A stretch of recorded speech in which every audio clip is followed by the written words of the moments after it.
સુરતમાં છેતરપિંડીના મામલાના સામે આવ્યો છે। આ કેસ અંગે પોલીસે તપાસ શરૂ કરી છે। ફોરેક્સ ટ્રેડિંગના નામે છેતરપિંડી આચરવામાં આવી હોવાનું પ્રકાશમાં આવ્યું છે।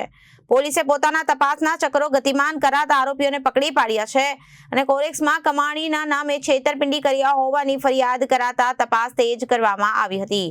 ઉધના પોલીસે આ ગુનાનો ભેદ ઉકેલી કાયદેસરની કાર્યવાહી હાથ ધરી છે।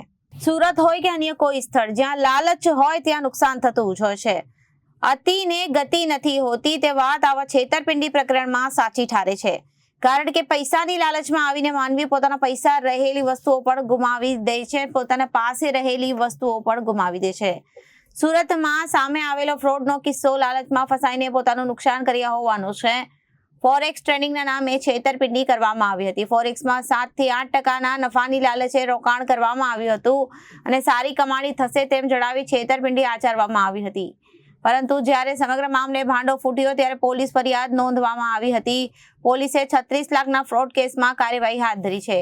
સુરતમાં ફોરેક્સ ટ્રેડિંગના નામે છેતરપિંડી કર્યા હોવાની ફરિયાદ દાખલ થતા પોલીસે તપાસ તેજ કરી અને 3 શખ્સોને ઝડપી પાડ્યા। ઉધના પોલીસે મીત ખોકર સહિત 3ને ઝડપી પાડ્યા છે। આરોપીઓ છેતરપિંડી કરવા બેંક એકાઉન્ટ ભાડે આપતા હતા।